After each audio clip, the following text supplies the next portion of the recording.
Oi pessoal, tudo bem?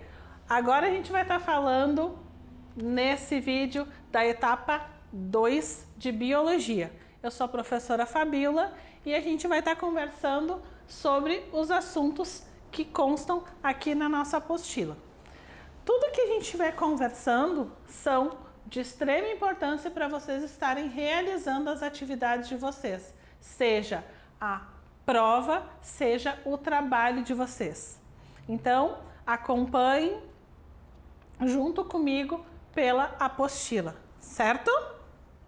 Então, quando a gente começa a falar dos seres vivos, que lá na etapa 1 a gente estava conversando que é uma diversidade imensa em todo o globo, a gente precisa dar nome a esses animais.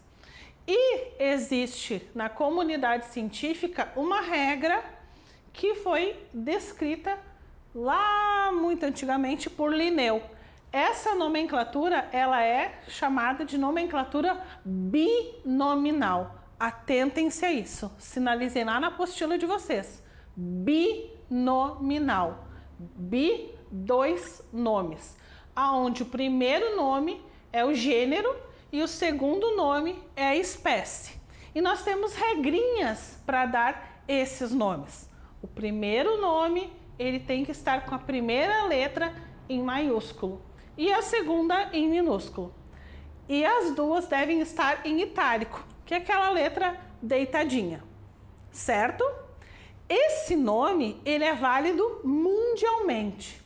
Isso significa que se eu, Fabíola, descobrir uma espécie de lagarta aqui na cidade de Portão, eu vou juntar todos os dados, vou listar todas as características, vou tirar foto dela e vou mandar para a comunidade científica que vai validar isso mundialmente. Eu vou dar o nome e vai ser reconhecido mundialmente. Isso significa que se lá em Massachusetts, Ohio, encontrarem a mesma lagarta, eles vão saber que vai ser a Lagartus portonensis, que é esse nome que eu dei para ela. Então, gente, esse nome é válido mundialmente. Lembrem-se, binominal deve estar escrito em itálico, aquela letra deitadinha, primeiro nome em maiúsculo, a letra inicial, e segunda em minúsculo, como a gente tem aqui no exemplo de vocês e tem lá na apostila também, que é o nome do lobo, Canis lupus, tá em itálico, primeira letra em maiúsculo e segunda palavra iniciando com uma letra minúscula. No reino animal, a gente tem 5 reinos. Atentem-se a isso. São 5 reinos. Desde o lado fundamental, a gente conversa sobre isso. E daí vocês podem me perguntar assim, mas Sora, e os vírus? A gente está vivenciando uma situação que está sendo centralizada nesse vírus. Os vírus, por essa característica de não terem o metabolismo celular próprio deles precisarem de um ser vivo para que eles existam, eles são colocados à parte. Não há reino que eles são inclusos. Eles podem ser vistos apenas em microscópio eletrônico. Eles se reproduzem só dentro de células vivas. E eu trouxe aqui para vocês de uma matéria recente, que até tem ali o site para vocês lerem, que fala bastante sobre os vírus. É uma matéria recente de uma fonte conhecida, que traz ali a foto de todos os vírus bem famosos durante toda a vida humana. Então, quem quiser se aprofundar mais no assunto, vale a pena ler. Quando a gente fala também de reino Monera, existem palavrinhas chaves. Eu coloquei essas palavrinhas chaves aqui para facilitar a nossa conversa. Então, relembrando lá da etapa 1, Quando a gente fala do reino Monera, a gente está falando de seres procariontes, lembram? Seres procariontes têm aquele núcleo disperso no seu citoplasma. São autótrofas, ou seja, também relembrando lá do conceito da etapa 1, produzem o seu próprio alimento. São decompositoras, a gente precisa delas também para fazer a decomposição. Tem uma importância econômica, porque elas são utilizadas na alimentação, causam doenças, são utilizadas para medicações. A gente também tem bactérias heterótrofas, que necessitam ir em busca desse alimento. São seres unicelulares, uma única célula, e, como eu disse para vocês, provocam muitas doenças. Aqui tem uma imagem de uma diversidade imensa de todas as cores possíveis e imaginárias, formas diferentes das bactérias. E assim como o vírus, são vistas apenas em microscópio eletrônico.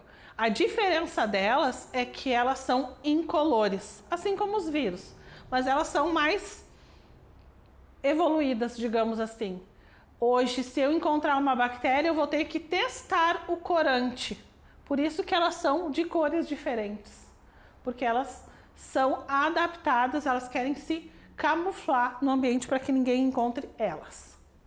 Quando a gente fala de reino protista, quem gosta de sushi come uma alga do reino protista. E o reino protista não serve apenas para alimentação. Ele também tem uma importância econômica na questão de transmissão de doenças. Eles também são unicelulares, que está ali destacado para vocês, uma única célula, são eucariontes, ou seja, são células semelhantes às nossas. Eu sou assim, meu núcleo está envolvido por uma membrana nuclear, esse material genético está bem protegido, então a gente está falando de um ser mais evoluído.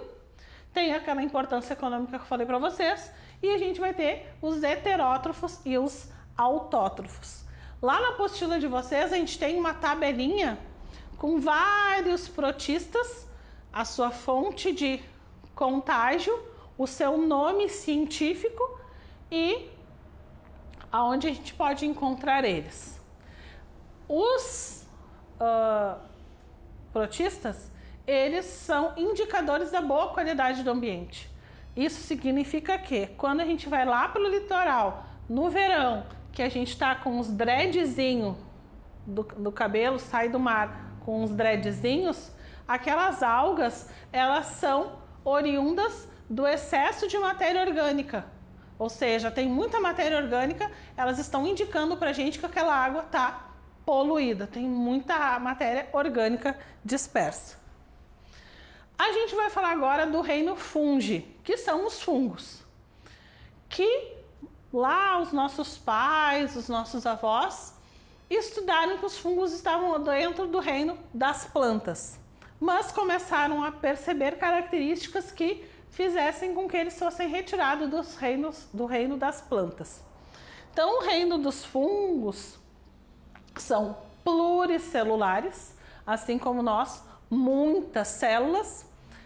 O que levou eles a saírem do reino das plantas é que eles são aclorofilados, ou seja, eles não têm clorofila, são decompositores, autótrofos e heterótrofos, e têm uma importância econômica, seja para a obtenção de um alimento, seja para desenvolvimento de doenças.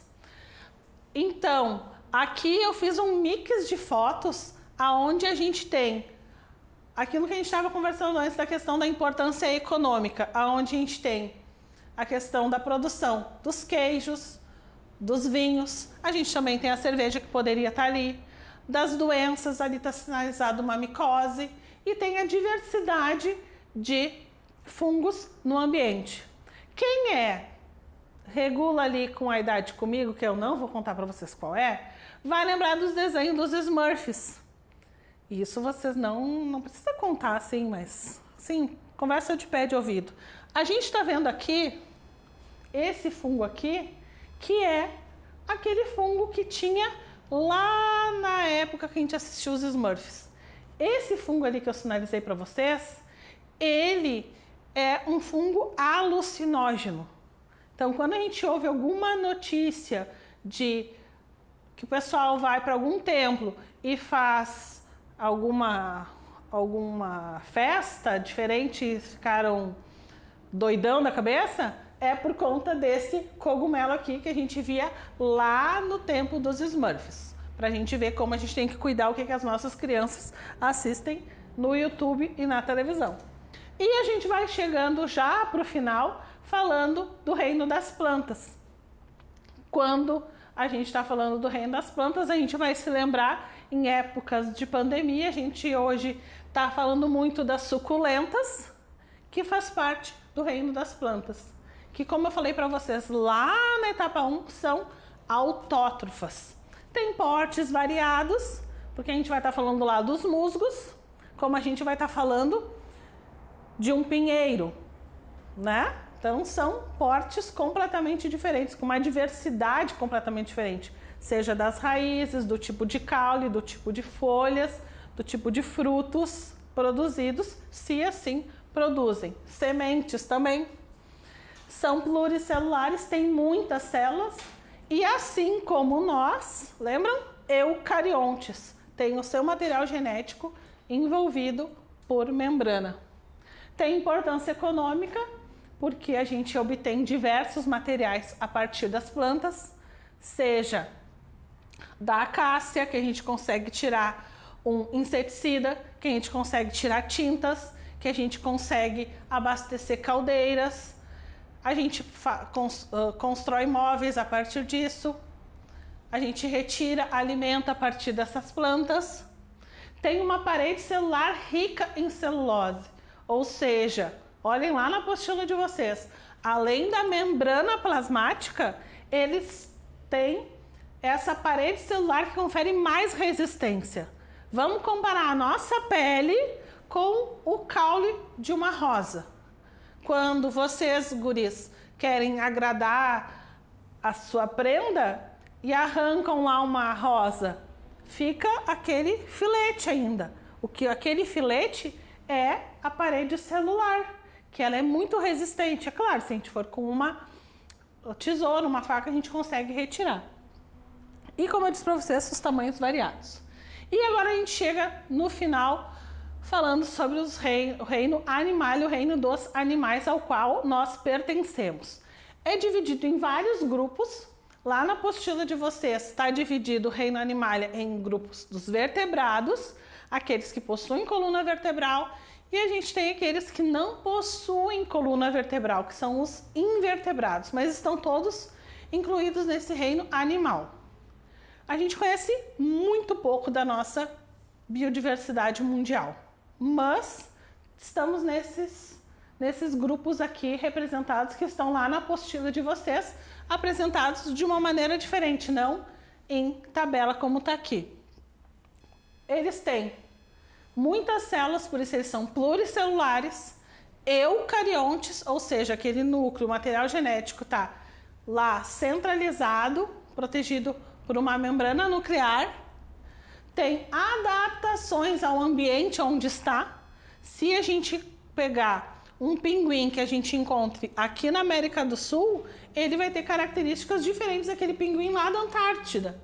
A mesma coisa o pardal que a gente encontra no quintal do nosso lar, diferente daquela gaivota que a gente vai encontrar lá na Antártida, daquela gaivota que a gente vai encontrar lá no Nordeste. Vamos pegar as plantas. A gente consegue ver essas adaptações também, certo? Heterótrofos, ou seja, a gente não consegue produzir o nosso próprio alimento e tem uma importância econômica. Nós geramos renda, assim como os outros também. Se a gente estiver falando de um verme, um nemateuminto, quando a gente estiver falando ali de uma lombriga, tem uma importância econômica. Vai causar doenças? Vai precisar de um medicamento? A gente tem os moluscos que a gente consome, pode consumir, né? Num dia de rico, a gente quer fazer uma paeja, né? A gente quer fazer algo desse tipo de alimentação diferenciada, certo? E aquele tradicional churrasco, quando a gente se reúne com os nossos familiares, porque a gente não pode fazer juntação, certo? Então, gente, com o reino animal, a gente finaliza a etapa 2. Fiquem bem, cuidem-se e daqui a pouco a gente se reencontra, certo? Tchau, tchau!